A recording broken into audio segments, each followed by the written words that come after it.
അവന്തികയാണ് നമ്മളെ സഹായിച്ചതെന്ന് വേറെ ആർക്കും അറിയില്ല. അതിങ്ങനെ തന്നെ ഇരിക്കട്ടെ. ഇതിപ്പോ അർച്ചനയായാലും അവന്തികയായാലും ഇനി മറ്റാരെങ്കിലും ആയാലും എപ്പോഴായാലും നമ്മൾ ഇത് തിരിച്ചു കൊടുക്കണം.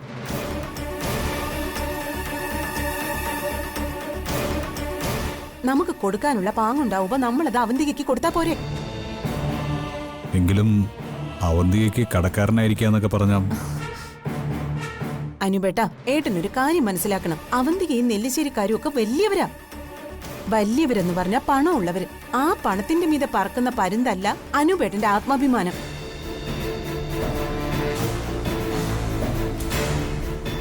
നമ്മൾ ഇങ്ങ് താഴെ തട്ടിലുള്ളവരാ. അതിന്റെ കൂടെ സമയവും കുറച്ച് മോശം. ഈ മോശ സമയത്ത് നമ്മളെ സഹായിക്കാനായി ആരെങ്കിലും വരുമ്പോ ആത്മാഭിമാനത്തെ മുൻനിർത്തി അതൊന്നും തട്ടിക്കളയല്ലേ.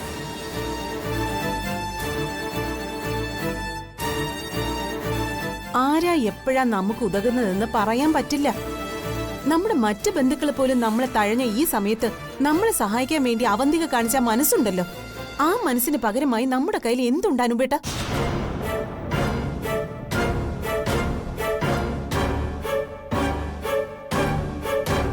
തിരിച്ചവര് നമ്മളിൽ നിന്നൊന്നും ആഗ്രഹിക്കുന്നില്ലായിരിക്കും.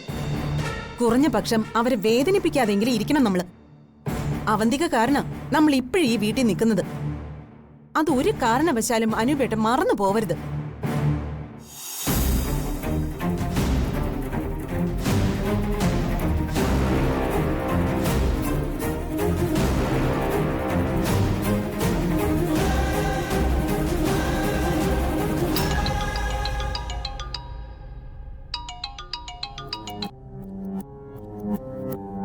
ഹലോ മീര, ഞാനൊരു നന്ദി പറയാനാ വിളിച്ചത്. എനിക്കും എന്റെ കുടുംബത്തിന് ഇത്രയും ഉപകാരമൊക്കെ ചെയ്തിട്ടും ഞാനൊന്ന് വിളിച്ച് നന്ദിയെങ്കിലും പറഞ്ഞില്ലെങ്കിൽ അത് ഈശ്വരൻ നിന്നെയല്ലേ. മീര എന്താ പറയുന്നതെന്ന് എനിക്ക് മനസ്സിലാവുന്നില്ല. അയ്യോ, ഇതുവരെ മനസ്സിലായില്ലേ? അനുബേട്ടന്റെ കടമെല്ലാം തീർത്ത് തന്നതിനാ ഞാൻ നന്ദി പറഞ്ഞത്.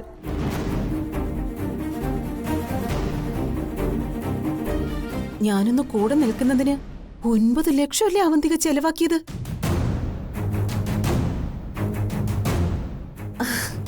അതിന് ഞാനും എന്റെ കുടുംബവും എന്നും അവന്തികയോട് കടപ്പെട്ടിരിക്കും.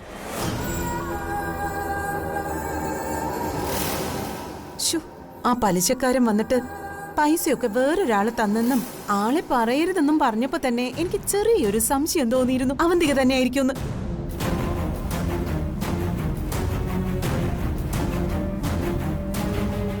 പൈസ കൊടുക്കാന്ന് അർച്ചന കയറി ഏറ്റിരുന്നു. എന്നിട്ട് കുറെ ആഭരണങ്ങളും കൊണ്ട് ഇവിടെ വന്നു. തക്ക സമയത്ത് അവന്തിക സഹായിച്ചതുകൊണ്ട് അതിന്റെ ആവശ്യം വന്നില്ല. ഞാൻ എപ്പോഴും എന്റെ കൂടെ നിൽക്കുന്നവരെ സഹായിക്കും. 9 ലക്ഷം രൂപയിലല്ലല്ലോ മീര കാര്യം.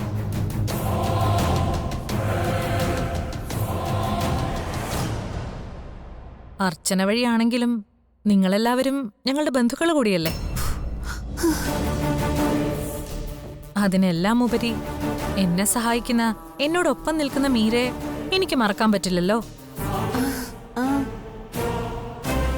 പിന്നെ ഞാൻ ചെയ്യുന്ന ഈ ഉപകാരങ്ങൾക്കൊക്കെ തിരിച്ചും നന്ദി പ്രതീക്ഷിക്കുന്നുണ്ട്.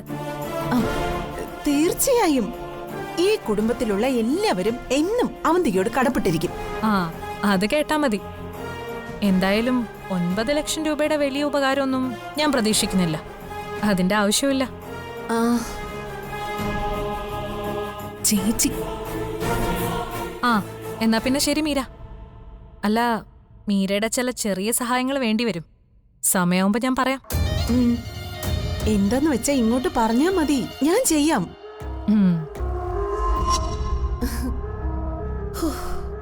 ദൈവമേ, ആ മീര എന്തിനാ വിളിച്ച്? എന്തെങ്കിലും സഹായം ചോദിച്ചു വിളിച്ചാണോ? അല്ല, നന്ദി പറയാൻ വിളിച്ചതാ. നന്ദി പറയാനോ? എന്തിന്?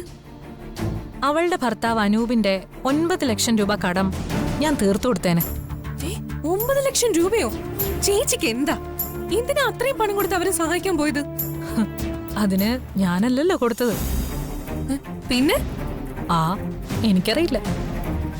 ചേച്ചി ഇതെന്താ വാലും തുമ്പുമില്ലാതെ ഓരോന്ന് പറയുന്നേ? എടി, ആ അനൂപിന്റെ വലിയ കടം ആരോ വീട്ടിന്ന്.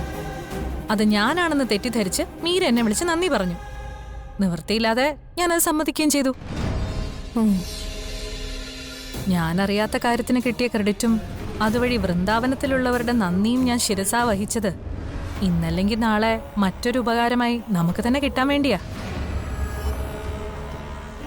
ഇപ്പൊ അവിടെ ഉള്ളവരുടെ മനസ്സിൽ എനിക്ക് സാമ്പത്തിക ക്ലേശം മാറ്റുന്ന മഹാലക്ഷ്മിയുടെ സ്ഥാനം. ആ സ്ഥാനത്തിരുന്ന് ദൗർഭാഗ്യവും ദാരിദ്ര്യവും കൊണ്ടുവരുന്ന മൂദേവിയായി കുലം മുടിച്ചു തുടങ്ങും. വൃന്ദാവനം വീടിന്റെ അടിവേരറക്കും ഞാൻ.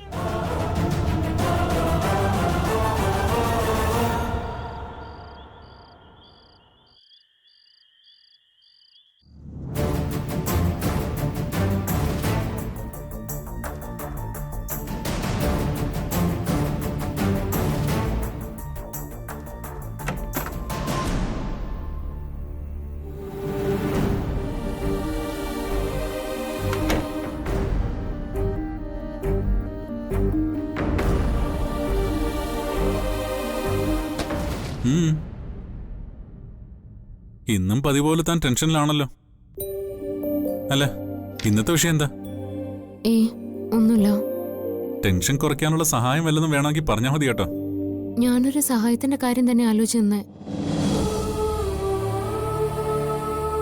ചില പ്രശ്നങ്ങൾ പോലെ ചില സഹായങ്ങളും നമ്മുടെ സമാധാനം കെടുത്ത സച്ചേട്ടാ. സഹായോ? എന്ത് സഹായം? എനിക്കതിലൊരു ഉത്തരം കിട്ടാനുണ്ട്. ആ ഉത്തരം കിട്ടിക്കഴിയുമ്പോൾ ഞാൻ സച്ചേട്ടനോട് പറയാം എന്താ കാര്യം. ശരി, ആയിക്കോട്ടെ. ഇതല്ലാതെ വേറെന്തെങ്കിലും ടെൻഷൻ ഉണ്ടോ തനിക്ക്? ടെൻഷനല്ല, മറ്റൊരാളുടെ കാര്യം ഓർക്കുമ്പോൾ മനസ്സ് നിറയെ വിഷമം വന്നെന്നറിയാം. ആ, അത് പിന്നെ അങ്ങനാണല്ലോ. തനിക്ക് എപ്പോഴും മറ്റുള്ളവരുടെ കാര്യത്തിലല്ലേ വിഷമം മുഴുവൻ. ഇതിപ്പോ ആരുടെ കാര്യ? നന്ദിനി. പാവം നന്ദിനിയുടെ കാര്യം ഓർക്കുമ്പോൾ വല്ലാതെ സങ്കടം തോന്നും. നന്ദിനിയോ? അതാരാ? അങ്ങനെ ഒരു അമ്മയുണ്ട് സച്ചേട്ടാ. സ്വന്തം രക്തത്തിൽ പറക്കാത്ത കുഞ്ഞാണെങ്കിലും മീനാക്ഷിയെ തന്റെ മോളെ പോലെ സ്നേഹിക്കുന്ന നന്ദിനി എന്നൊരമ്മ.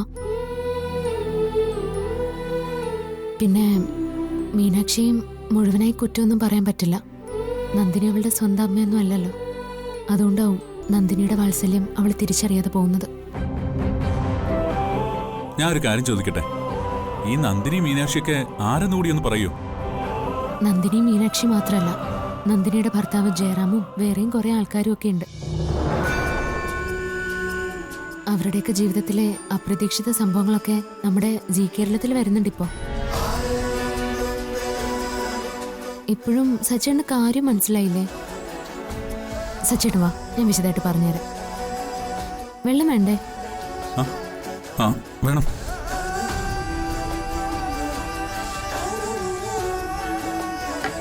വാ.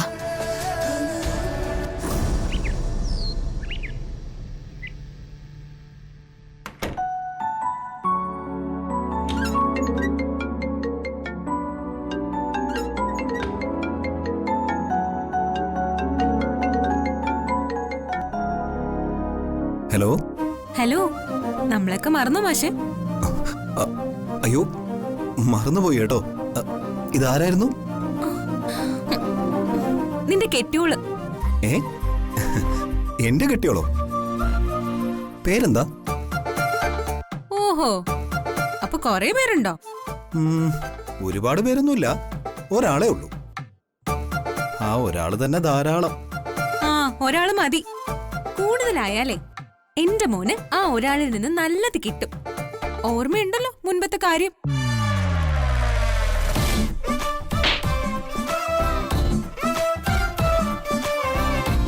അയ്യോ, അതൊന്നും ഓർമ്മിപ്പിക്കല്ലേ. അന്ന് പോയ എന്റെ കിളി ഇതുവരെ തിരിച്ചു വന്നിട്ടില്ല. ആ, അതെപ്പോഴും ഓർമ്മയിലുണ്ടായ നല്ലത്. അല്ല, ഇതെന്താ ഇങ്ങോട്ടൊരു കോളൊക്കെ, അതും ഈ സമയത്ത്? ഏയ്, വെറുതെ ഇരുന്നപ്പോ തോന്നി എന്റെ ഭർത്താവിനെ വിളിച്ച് കുറച്ചു നേരം സംസാരിക്കണമെന്ന്. ഓ, ആ തോന്നല് നല്ലത് തന്നെ. പിന്നെ ഇവിടെ ആരും ഇല്ല, അതാ ധൈര്യമായിട്ട് വിളിച്ചത്. അവിടെ ആരും ഇല്ലേ? എവിടെ പോയി എല്ലാരും? അച്ഛനും അമ്മയും ഏട്ടത്തിയും ആവണിയും കൂടി ഇവിടെ അടുത്തൊരു കല്യാണത്തിന് പോയതാ. അനൂപേട്ടൻ ഏതോ ഫ്രണ്ടിന്റെ കുഞ്ഞിന്റെ ബർത്ത്ഡേ പാർട്ടിക്ക് പോയി. അത് കൊള്ളാലോ. ഞാനൊരു കാര്യം ചോദിക്കട്ടെ? വേണ്ട, ചോദിക്കണ്ട. എനിക്കറിയാം എന്താ ചോദിക്കാൻ പോകുന്നെന്ന്. എങ്കിൽ പറയ്, എന്താ ഞാൻ ചോദിക്കാൻ വന്നത്? ഇവിടെ ആരുമില്ലാത്ത സ്ഥിതിക്ക് ഇങ്ങോട്ട് വരട്ടെ എന്നല്ലേ? അയ്യേ, എന്തായാലും അതല്ല. ഒരു പ്രായപൂർത്തിയായ പെൺകുട്ടി ഒറ്റയ്ക്കുള്ള ഒരു വീട്ടില് ഞാൻ വരാനോ? ഞാൻ അത്രക്കാരൻ നഹി ഹെ. ആഹാ, എന്നാ പിന്നെ ചോദിക്കാൻ വന്ന കാര്യം ചോദിക്ക്, കേക്കട്ടെ. എന്തായാലും തന്റെ വീട്ടിൽ ആരുമില്ല, ഞാനും ഫ്രീയാ. നമുക്ക് പുറത്തെവിടെയും വെച്ച് കണ്ടാലോ? ഈ ഫോണിലൂടെയുള്ള സംസാരം നേരിട്ടും ആവാം. മുടിയാത് തമ്പി. അമ്മയടുത്ത് ഇല്ലാത്തോണ്ട് അടുക്കള ഭരണം ഇന്ന് എനിക്ക. പിടിപ്പത് ജോലിയുണ്ട്. അതുകൊണ്ട് കാണുന്നത് സംസാരിക്കുന്നതൊക്കെ നമുക്ക് വേറൊരു ദിവസം ആവാം. ഹലോ, പോയോ? ഇവിടെങ്ങും ഇല്ലേ? കേൾക്കുന്നുണ്ട്. പിണക്കം കാണിച്ചിട്ടൊന്നും ഒരു കാര്യമില്ല. അല്ലേലും എന്റെ പിടക്കത്തിന് ഇവിടെ ആർക്കും ഒരു വിലയില്ലല്ലോ. ദേ നോക്കി, റൊമാൻസ് എത്ര വേഗം സെന്റിലോട്ട് കൺവേർട്ട് ആയെന്ന് നോക്ക്. പക്ഷെ എനിക്കറിയാം, എത്ര പിണങ്ങിയാലും എന്നോട് ഭയങ്കര സ്നേഹമാന്ന്. അങ്ങനെയാണോ? പിന്നല്ലാതെ. നമ്മുടെ സ്നേഹത്തിനിടയില് എന്ത് പിണക്കും, എന്ത് പരിഭവം. അതെ, അത് ശരിയാ. നമ്മുടെ സ്നേഹത്തെ ഇപ്പോഴത്തെ ഒരു ട്രെൻഡ് വെച്ച് ഞാൻ കുറച്ച് വിശദമായിട്ട് പറഞ്ഞു തരട്ടെ? പറയ്. മനിതർ ഉണർന്നു കൊള്ള, ഇത് മനിത കാതലല്ല, ഇത് അതേയും താണ്ടി പുനിതമാണത്.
തെക്കോട്ട് നോക്കി സ്വപ്നം മാത്രം കണ്ടോണ്ട് നടന്നാലേ ആതിരേന്നല്ല ഒരു പെണ്ണിനെ നിനക്ക് കിട്ടാൻ പോകുന്നില്ല. കാര്യങ്ങൾ ഇത്രയും എത്തിയ സ്ഥിതിക്ക് എത്രയോ നേരത്തെ അവളെ നിനക്ക് നിന്റെ വഴിക്ക് കൊണ്ടുവരായിരുന്നു. അവളുടെ കഥയും കേട്ടു വന്നെന്ന് സങ്കടം പറഞ്ഞേക്കുന്നു. ആ പെണ്ണിന്റെ മനസ്സ് മുഴുവൻ സന്ദീപ് എന്ന് പറഞ്ഞവനാണെന്ന് അവൾ എന്റെ മുഖത്തോക്കി പറഞ്ഞേ. എന്നിട്ടാണോ അവൾ ഈ വിവാഹത്തിന് സമ്മതിച്ചേ? അവളുടെ സമ്മതം എല്ലാവരുടെയും മുമ്പ് വെച്ച് അറിയിച്ചതല്ലേ അവള്. മനസ്സിൽ എന്തോ ആയിക്കോട്ടെ, അതിപ്പം നിന്റെ മനസ്സിലും വേറെയല്ലേ. സംഭവം കാശ് കിട്ടുന്ന ഏർപ്പാടായതുകൊണ്ട് ഞാൻ ഇറങ്ങി തിരിച്ചതാണെങ്കിലും ഇപ്പൊ എനിക്കും വാശിയാ. എങ്ങനെയെങ്കിലും ഈ വിവാഹം നടത്തിയെടുക്കണം. അതിന് നീ കൂടുതൽ കഷ്ടപ്പെടുമൊന്നും വേണ്ട. ദയാനന്ദ മാഷിന്റെയും കുടുംബത്തിന്റെയും കാര്യം ഞാൻ നോക്കിക്കോളാം. ആതിര ഇപ്പൊ എടുത്ത ഈ വിവാഹ സമ്മതം ഇനി മാറ്റിപ്പറയേണ്ട അവസ്ഥയിൽ കാര്യങ്ങൾ കൊണ്ടെത്തിക്കാതിരുന്നാ മതി. അതിന് ഞാൻ എന്ത് ചെയ്യണം മാഡം? അവളുടെ പുറകെ നടക്കണം. പ്രതീക്ഷിക്കാത്ത സമയത്ത് നീ അവളുടെ മുന്നിലുണ്ടാവണം. അവക്ക് സർപ്രൈസുകൾ കൊടുക്കണം. അവളെ ഒരുപാട് സന്തോഷിപ്പിക്കണം. നിന്നോടൊപ്പം ജീവിതാവസാനം വരെ അവള് സന്തോഷമായിരിക്കും എന്ന് അവക്ക് തോന്നുന്നിടത്താണ് നിന്റെ വിജയം.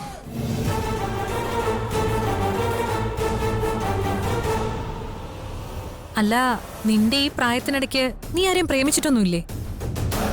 പിന്നെ കുറെ എണ്ണത്തിന്. എന്നിട്ടാണോ ഒന്നും അറിയാത്ത പോലെ നിൽക്കുന്നത്?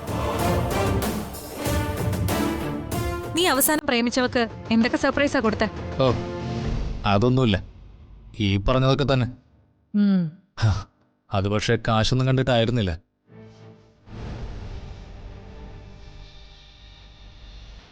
ഞങ്ങൾക്ക് അങ്ങോട്ടും ഇങ്ങോട്ടും ജീവനായിരുന്നു. ശരിക്കും ഞാൻ ജീവിതം എന്താണെന്ന് പഠിച്ചത് അവളിൽ നിന്നായിരുന്നു. മാഡത്തിനറിയോ, അവൾ പോയതിന് ശേഷം ഞാൻ ഇങ്ങനെയൊക്കെ ആയത്. ഒരാളെ തളർത്താനും ഉയർത്തെഴുന്നേൽപ്പിക്കാനും സ്നേഹത്തിന് ശക്തിയുണ്ടല്ലോ. അതൊന്നും ഞാൻ ഓർമ്മിക്കാൻ ഇഷ്ടപ്പെടാത്ത കാര്യങ്ങളാണ് മാഡം. അവൾക്ക് ശേഷം ഞാൻ ആരെയും സ്നേഹിക്കില്ലെന്ന് തീരുമാനിച്ചതാ. പക്ഷെ എൻ്റെ അവസ്ഥ ഇതായിപ്പോയി. ഓ അല്ല, തൻ്റെ കഥ ഇത്രയും കേട്ടതുകൊണ്ട് ചോദിക്കുക. ആ പെൺകുട്ടി അവൾക്കെന്തു പറ്റി? എന്തിനാ നിങ്ങൾ തമ്മിൽ പിരിഞ്ഞ്? അവളുടെ എൻ്റെ സ്നേഹത്തെപ്പറ്റി അവളുടെ വീട്ടുകാരറിഞ്ഞു. അങ്ങനെ ഞങ്ങൾ തമ്മിൽ വലിയ പ്രശ്നമുണ്ടായി. എന്തുവന്നാലും അവളില്ലാതെ ഞാനില്ലാതെ അവളും ജീവിക്കില്ലെന്ന് ഞങ്ങൾക്കുള്ളതുകൊണ്ട് അവളെ വീട്ടിൽ നിന്ന് ഇറക്കിക്കൊണ്ടുവരാൻ ഞാൻ തീരുമാനിച്ചു. ഞാൻ പോയി വിളിച്ചു. അവൾ ഇറങ്ങി വന്നില്ല മാഡം. പിന്നീട് വലിയ പ്രശ്നമായി.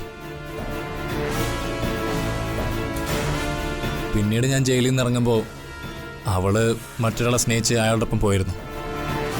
ഇപ്പോഴും ഞാൻ കാത്തിരിക്കുകയാണ്. എൻ്റെ സ്നേഹം മനസ്സിലാക്കി അവൾ തിരിച്ചു വരും. അല്ല, താനെന്തിനാ ജയിലിൽ കിടന്ന്? അവളെ വിളിച്ചിറക്കിക്കൊണ്ട് വരാൻ പോയതിൻ്റെ അന്ന് ഞാൻ അവളുടെ ഭർത്താവിനെ ഒരുപാട് തല്ലി. നിവർത്തിയിട്ട് കത്തിയെടുത്ത് കുത്തുകയും ചെയ്തു. ഞാൻ ജയിലിൽ പോകാൻ നേരം എനിക്ക് വേണ്ടി കാത്തിരിക്കാന്ന് വാക്ക് തന്നവളാ. പക്ഷേ മറ്റൊരുത്തന്റെ ഭാര്യയാണോ നീ സ്നേഹിച്ചത്? അങ്ങനെ പറഞ്ഞെന്നെ വിഷമിപ്പിക്കല്ലേ മാഡം. എന്റെ ഭാര്യയെ തന്നെയാ ഞാൻ അവളെ കണ്ടത്. അവളുടെ മക്കളെ എന്റെ മക്കളായിട്ടും. അത് ശരി, 2 മക്കളുള്ള ഒരുത്തന്റെ ഭാര്യയെ നീ സ്നേഹിച്ചു. നീ ജയിലിൽ നിന്ന് തിരിച്ചു വന്നപ്പോ അവള് മറ്റൊരുത്തന്റെ കൂടെ പോയി. നീ ഇപ്പോഴും അവക്ക് വേണ്ടി കാത്തിരിക്കുന്നു. വല്ലാത്ത പ്രണയം തന്നെ. എന്തായാലും നീ അതൊക്കെ മനസ്സിൽ നിന്ന് കളഞ്ഞിട്ട് അവളെ സ്നേഹിച്ച പോലെ ആതിരെ ഒന്ന് സ്നേഹിക്ക്. എന്നിട്ട് എങ്ങനെയെങ്കിലും ആതിരയുടെ മനസ്സിലൊന്ന് കയറിപ്പറ്റ്. നിങ്ങളുടെ വിവാഹം നടത്തി തരുന്ന കാര്യം ഞാൻ ഏറ്റു. പിന്നെ നിനക്ക് ഞാൻ തരാന്ന് പറഞ്ഞ സ്ത്രീധനവും. അപ്പോ ഇന്നു മുതൽ ആതിര അജയൻ പുതിയ പ്രണയകഥ ആരംഭിക്കല്ലേ? പിന്നല്ലാതെ.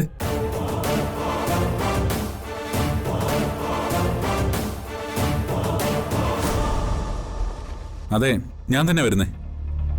കഴിഞ്ഞ വർഷമൊക്കെ ഏട്ടത്തിലേ വന്നോണ്ടിരുന്നേ. ഇതിപ്പോ ഞാൻ വന്നാൽ മതിയല്ലോ. ശരി അഫ്സൽ, അപ്പൊ നമുക്ക് അവിടെ കാണാം. ഓക്കെ. എന്തോ യാത്രയുണ്ടെന്ന് തോന്നുന്നു.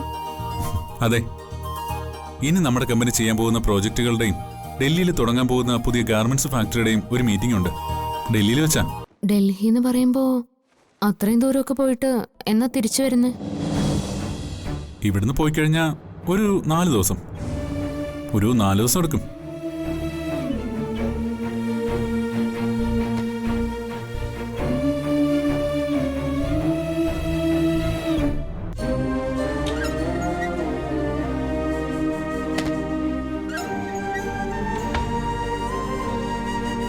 അതെന്താ അങ്ങനെ പറഞ്ഞപ്പോ ഒരു മ്ലാനത?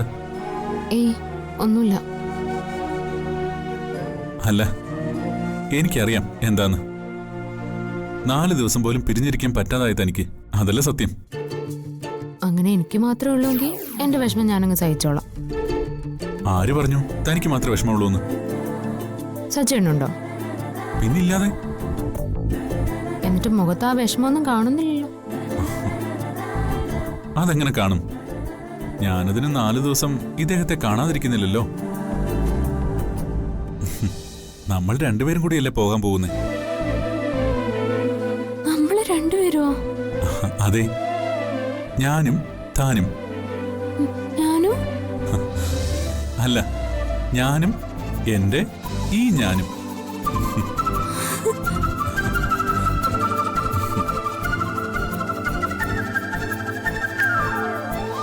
സച്ചേട്ടൻ മീറ്റിങ്ങിന് പോകുന്നിടത്ത് ഞാൻ വന്നിട്ട് എന്താ കാര്യം? മാത്രമല്ല, വലിയ വലിയ ആളുകളൊക്കെ വരുന്ന സ്ഥലമല്ലേ. സംസാരിക്കുന്നത് മുഴുവൻ ഇംഗ്ലീഷും ആയിരിക്കും. ഒരു പരിധിക്കപ്പുറം ഇംഗ്ലീഷ് കേട്ടാ എന്റെ തല ഇറങ്ങും. അതുകൊണ്ട് ഞാൻ വരുന്നില്ല. സച്ചേട്ടൻ തന്നെ പോയിട്ട് വന്നാൽ മതി.